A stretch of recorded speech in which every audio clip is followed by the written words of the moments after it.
Halo semuanya, perkenalkan nama saya Dara Kerunisha.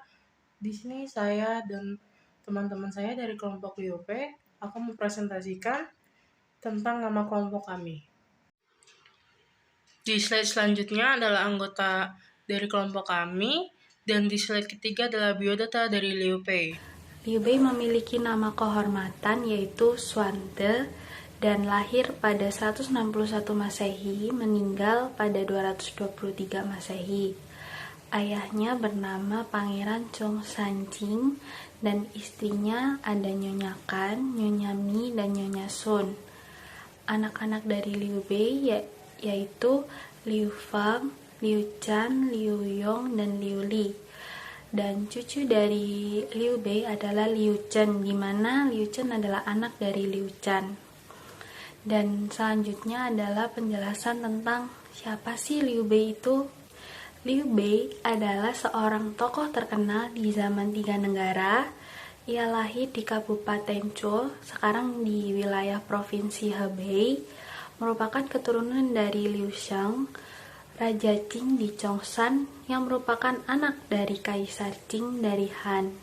Dihitung-hitung, ia masih paman dari Kaisar Shan dari Han yang memerintah waktu itu. Ia bernama lengkap Liu Xuande. Ia juga dikenal di kalangan Tionghoa Indonesia dengan nama Lao Pi yang merupakan lafal dialek Hokkien. Baik, segitu dulu penjelasan dari saya. Selanjutnya akan dilanjutkan oleh teman saya, yaitu Aisyah. Baik, terima kasih banyak Elvina. Berikutnya saya akan menjelaskan tentang karir politik dari Liu Bei. Karir politik dari Liu Bei itu dimulai dengan pemberontakan Serban Kuning di akhir zaman dinasti Han, yang mana pada saat itu mengancam legitimasi dinasti tersebut. Bersama dengan dua saudara angkatnya nih teman-teman, namanya Guan Yu dan Chang Fei. Setelah berjasa atas pemadaman pemberontakan tersebut, Liu Bei, diberikan jabatan kecil sebagai pejabat bupati di sebuah kabupaten kecil di daerah Ansi. Bagian selanjutnya akan dijelaskan oleh Nisha. Nisha, silakan. Pada awalnya, karir politiknya sangat tidak mulus, tidak punya wilayah sendiri untuk menyusun kekuatan.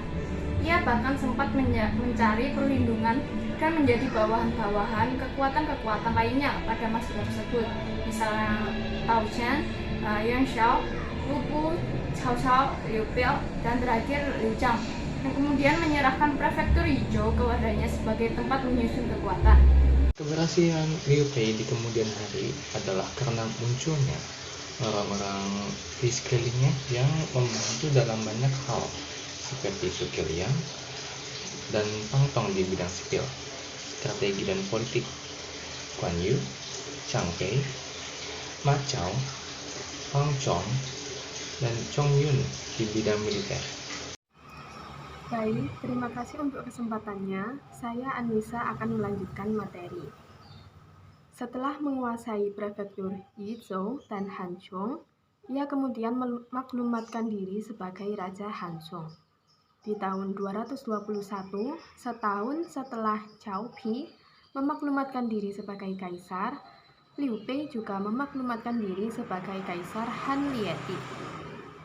Lalu ia mendirikan negara Shu Han yang mengklaim legitimasi sebagai penerus dinasti Han, yang mana telah resmi tidak ada setelah proklamasi negara Cao Wei. Sepeninggalan Liu Bei, ia digantikan oleh anaknya Liu Chan yang tidak cakap memerintah. Seluruh urusan pemerintahan pada saat itu dibebankan kepada Zhuge Liang sebagai Perdana Menteri. Sekian presentasi kelompok kami, atas perhatiannya kami ucapkan terima kasih.